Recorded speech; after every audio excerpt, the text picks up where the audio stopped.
Kung good vibes ang hanap mo, dito ka na sa sigurado! Mula sa mga istoryang nagbibigay ng inspirasyon hanggang sa mga kwentong may dalang solusyon. Mga balitang pampagaan ng pakiramdam at pampaganda ng araw. Hindi lang basta good news, kundi the better news. Mula Lunes hanggang Biyernes, 1:00 ng tanghali sa DZRH TV. Magandang araw Pilipinas! Nasa ang sulok ka man ng bansa, kasama ka sa aming misyon na ibahagi ang good news. Sa programang hindi lang basta balita ang hatid, kundi mga kwentong puno ng pag-asa, inspirasyon at mahalagang kaalaman. Live sa DZRH TV Facebook, YouTube at DZRH News website. Ako po si Angelica Cosme at ito ang The Better News. Una sa Pilipinas, una sa Pilipino. Sa ating The Better News ngayong araw, libreng legal na tulong para sa mga may hirap, nais pang palawigin ng Anti-Poverty Commission at Supreme Court. Bilang ng mga pumasa sa nursing board exam, umakyat sa 90%, pinakamataas sa kasaysayan. Pag-alis na expiration ng load of data allocation, pasado na sa second reading ng Kamara. 40-bed capacity charity ward, pinasinayaan ng isang pribadong ospital sa Quezon City. Mactan Cebu International Airport, kinilalang Asia's Airport of the Year. Distribusyon ng patient transport vehicles sa bansa, higit 98% ng tapos. Mahigit 100 baby pawikan, pinakawalan sa dagat sa Morong, Bataan. At sa balitang sports, anti-doping session idinaos para sa mga atleta ng Pilipinas sa SEA Games at Asian Youth Para Games. At sa mundo naman ng showbiz, K-pop hitmaker El Capitan may concert sa Manila at Bacolod ngayong December. Sa ating unang better news ngayong araw, nakikipagtulungan na ang National Anti-Poverty Commission sa Korte Suprema sa nais nitong mapalawig ang access sa mga mahihirap na Pilipino sa mga legal na serbisyo. Ito po ay sa gitna ng tumataas na pangangailangan ng marginalized sector sa legal na tulong, lalo na po sa usapin ng trabaho at lupa. Lumapit ng National Anti-Poverty Commission o NAPC sa Unified Legal Aid Service ng Korte Suprema para sa pagsulong nito na mapalawak pa ang pagbibigay ng libreng legal service. Ito'y para sa 14 na marginalized sector na nare-representa ng NAPC, lalo na mula sa mga mahihirap at vulnerable na komunidad na nanatiling hamon ang pagkakaroon ng legal na tulong, lalo na sa usapin ng lupa at trabaho. Nakikipagpulong sa NAPC Secretary Lopez Santos III kay ULAS Interim Board Chairperson Associate Justice Alfredo Caguioa na nagpahayag ng suporta ngayong ito ang pangunahing layunin ng ULAS. Dahil dito, pinag-aaralan na rin ang pagsasapormal ng kanilang kolaborasyon sa bisa ng isang Memorandum of Understanding na target mapirmahan sa susunod na taon. Papaloob sa MOU ang pagdidikta ng gampanin, gayon din ang pagtukoy sa mga maaaring maging benepisyaryo na magkakaroon ng pro bono legal representation. Para sa DZRH TV, ito si James Galange, una sa Pilipinas, una sa Pilipino. Pagbati naman po para sa mga bagong nurse ng bayan. Inilabas na nakarang linggo ang mga nakapasa sa Philippine Nurses Licensure Examination kung saan nakapagtala po ang Professional Regulation Commission o PRC ng higit 90% passing rate. Ito na po ang pinakamataas na porsyento ng mga nakapasa sa kasaysayan ng PNLE na magpapakita raw ng pagtaas ng kalidad ng edukasyon sa naturang propesyon. Magbabalita si Dustin Bayog. Nakapagdala ng mataas na 90.04% passing rate ang Philippine Regulation Commission o PRC para sa nagdaang Philippine Nurses Licensure Examination o PNLE. Ito ang tinuturing na pinakamataas na passing rate sa kasaysayan ng PNLE, kung sa 40,692 ang nakapasa mula sa 45,192 na nag-exam. Nanguna rito ang dalawang graduate ng West Visayas State University La Paz na sina Marie Gerardo Acevedo at George Wilson na nagtala ng 93.8% score. Sinundan ito ni Mariela Theoni Reyes Medina ng St. Louis University, Carl Andrew Telain Soliva ng University of St. Lasal, Tracy Faye Rosagoron Abelio ng Ateneo de Zamboanga University, Kyla Shin Jordan Acab ng Silliman University, at Charles Jasper Tanli ng University of the Philippines, Manila. Samantala, para naman sa lahat ng nakapasa, ay maaari na makasiguro ng kanilang appointment sa PRC website para sa issuance na kanilang lisensya at COR sa darating na December 23 kalakip ang mga hinihinging dokumento. To be announced naman ang petsa at lugar na paggaganapan ng oath-taking ceremony para sa ating mga bagong nurse ng bayan. para sa DZRH TV. Ito si Dustin Bayog. Una sa Pilipinas, una sa Pilipino. Pasada naman sa second reading ng House of Representatives ang panukala na mag-aalis sa expiration ng mga load o data allocation sa mga internet service providers. Layunin po nito na patuloy pa rin magamit ng mga prepaid at postpaid subscribers ang natitira nilang data sa next billing o cycle. Ang buong detalye sa report ni Rovic Manuel. Posibleng maalis na ang expiration ng load o data allocation ng mga telecommunications company o telcos. Ito ay dahil inaprubahan na sa Kamara sa ikalawang pagbasa ang consolidation sa mga panukala na layuning wakasan ang ipinapataw na data cap o limitasyon ng mga internet service provider o ISPs. Ayon kay Camarines Representative Miguel Luis Villafuerte, sa pamamagitan ng House Bill 87 o ang Rollover Internet Data Bill, aatasan ng mga telco na payagang i-carry over ang hindi nagagamit o nakokonsumong data allocation ng kanilang prepaid at postpaid subscribers.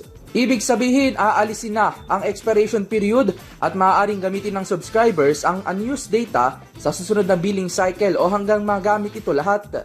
Ang mga prepaid subscribers naman ay kailangan na agad na mag-renew ng kanilang subscription upang hindi mawala ang kanilang natitirang data. Samantala, hindi naman kasama o sakop sa naturang panukala ang unlimited data plans. Para sa DZRH TV, ito si Rovic Manuel. Una sa Pilipinas, una sa Pilipino.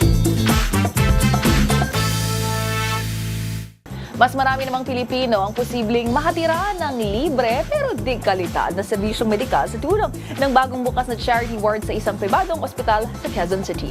Ang pasilidad po bukas para sa mga kababayan natin na higit na nangangailangan at walang kakayahang magbayad. Ang better news na yan sa report ni Arnold Hera.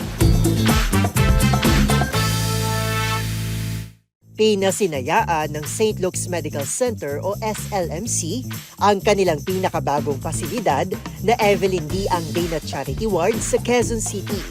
Ang bagong pasilidad na may 40-bed capacity na inilaan sa mga indigent patients ay nakatuon sa pagbibigay ng libreng serbisyong medikal kabilang ang mamahaling surgeries sa pinakamahihirap na Pilipino.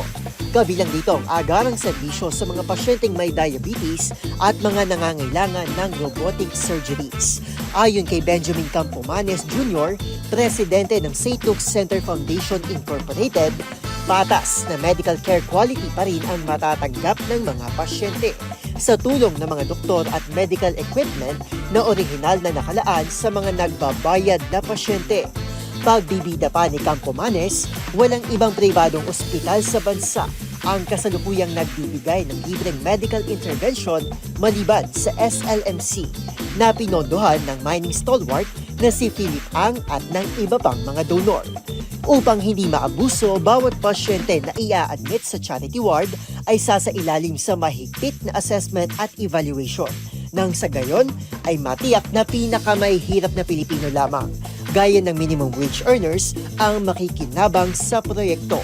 Para sa DZRH TV, ito si Arnold Herrera. Una sa Pilipinas, una sa Pilipino. Ginawa na naman ng parangal ang Mactan Cebu International Airport bilang Asia's Airport of the Year sa 2025. Bumida po ang malaking pag-unlad nito sa serbisyo at operasyon na nagbigay daan sa panibagong pamantayan ng kahusayan sa mga paliparan sa rehiyon. Ang The Better News, ihahatid ni Willie Borja. Nakatakdang buksan ng National Museum of the Philippines ang kauna-unahan nitong sangay sa Ilocos Norte ayon sa anunsyo ng pamahalaang panlalawigan nitong Martes. Sa ilalim ng 25-year deed, gagamitin ng Art Luna Properties sa Paway bilang tahanan ng National Museum Ilocos Norte na magsisilbing sentro para sa pananaliksik, eksibisyon at mga programa hinggil sa kulturang pamana ng Ilocos Norte. Pamamahalaan ng NMP ang pangangalaga, preservation at proteksyon ng mga cultural asset ng lalawigan na matatagpuan sa nasabing site. Sa isang pahayag, muli iginiit ni Governor Cecilia Araneta Marcos ang dedikasyon ng probinsya sa pagpapatibay at pagpapanatili ng pamana, habang tinawag naman ni Vice Mayor Matthew Marcos Manotoc na truly remarked at truly historic ang pagbubukas ng bagong museum branch para sa Ilocos. Para sa DZRH TV, ito si Millie Borja, una sa Pilipinas, una sa Pilipino. Malapit Malapit namang matapos ng pamahalaan ang pamamahagi ng patient transport vehicles sa bawat syudad at munisipalidad sa bansa ngayong taon. Ayon po sa PCSO, higit 98% ng kumpleto ang programa na layong makatulong na mapabilis ang pagbiyahe sa mga pasyente patungong ospital, lalo na po sa mga remote community. Babalita si Dustin Bayog. Malapit nang makamit ang 100% completion rate ng Philippine Charity Sweepstakes Office o PCSO, ang pamamahagi ng patient transport vehicles para sa bawat syudad at munisipalidad sa bansa. Ito ay matapos ipamahagi ang 10 pang PTV sa iba't ibang bahagi ng LGU sa Luzon, Visayas at Mindanao. Bago nito, una nang pinamahagi ang 82 PTVs sa mga local government units ng Western Visayas at Negros Island Region noong nakarang Martes. Ang programa ay nasa ilalim ng Medical Transport Vehicle Donation Program ng pamahalaan na layong palakasin ang access sa emergency medical care ang publiko, lalo na sa mga malalayong mga lugar. Ayon sa PCSO, nasa 98% ng kumpleto ang programa na inaasa matatapos na bago sumapit ang panibagong taon. Samantala, nilalaman na naturang PTVs ang ilang medical necessities gaya ng stretcher, oxygen tank, wheelchair, first aid kit, BP monitor at medicine cabinet. Para sa DZRH TV, ito si Dustin Bayog. Una sa Pilipinas, una sa Pilipino. Katuwang naman ng pribadong sektor, halos 100 baby turtles ang sabay-sabay ibinalik sa karagatan ng lokal na pamahalaan ng Morong Bataan. Ang kanilang pagbabalik dagat at ang mensaheng nais ipabatida aktibidad. Panoorin sa report ni Danny Kumila. Megit 100 pawikan hatchling ang pinakawalan sa baybayin dagat ng Sitio Puerte Pawikan, Hatchery sa Morong Bataan dakong alas 5 ng hapon kahapon. Ang aktibidad ay pinangunahan ni Morong Mayor Honorable Laila Linaw Muñoz kasama sina Andrea Milen, Madrid, Vice President for Corporate Services ng Aboitiz Power, GMIC at GNPD, Joseph Paulo Mendoza, RSM Manager ng parehong kumpanya at Rafael De Leon, OIC ng Provincial Government, Environment and Natural Resources Office, PGNRO. Katuwang sa programa, ang Sagip Pawikan Sitio Puerte Association na patuloy na nagsusulong ng pangangalaga sa marine wildlife sa lugar. Batay sa datos, umaabot sa 98 na itlog na may kabuang 9,893 itlog ang naitala sa nesting site. Ito'y mula pa sa pagsisimula ng nesting season noong Setyembre habang 227 baby pawikan na ang napakawalan pabalik sa dagat. Kasabay ng paglulunsad, nagpapatuloy rin ang koordinasyon para sa Memorandum of Agreement na magpapalawig ng karagdagan 5 taon ng Sagip Pawikan Program. Katuwang ang DNR, Sagip Pawikan Sitio Puerte Association, Pamahalaang Panlalawigan ng Bataan at Aboitiz Power. Isang malinaw na mensahe ang hatid ng aktibidad, ang patuloy na pagtutulungan ng pamahalaan, pribadong sektor at komunidad ay susi sa pangmatagalang proyektong pangpawikan at ng yaman dagat ng Bataan. RH37, Danny Kumilang, una sa Pilipinas, una sa Pilipino. The better news naman tayo sa mundo ng palakasan. Nagsagawa ng malawakang anti-doping education session ang FINADO bilang paghahanda ng Team Philippines para sa papalapit na Southeast Asian Games at Asian Youth Para Games. Layunin po ng programa na siguraduhin na malinis at katarungan ang laban ng mga atletang Pilipino sa international na kompetisyon. Basta sa balitang sports, ibabalita yan ni Matchpoint na Liborha. Nagsasagawa ang FINADO ng malawakang anti-doping education session bilang paghahanda ng Team Philippines para sa 33rd Southeast Asian Games Thailand at 13th Asian Youth Para Games sa Dubai. Umabot sa 700 participants ang dumalo sa aktibidad, on-site at virtual, kabilang ang mga atleta, coach, opisyal at technical staff.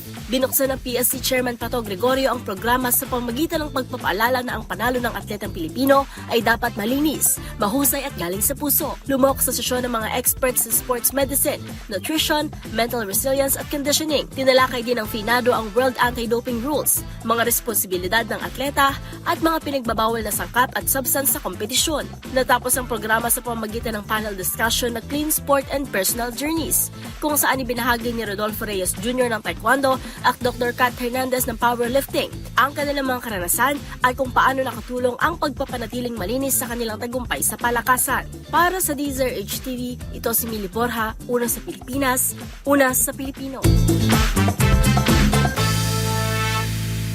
At the better news naman po para sa Pinoy fans ng South Korean hitmaker na si El Capitan.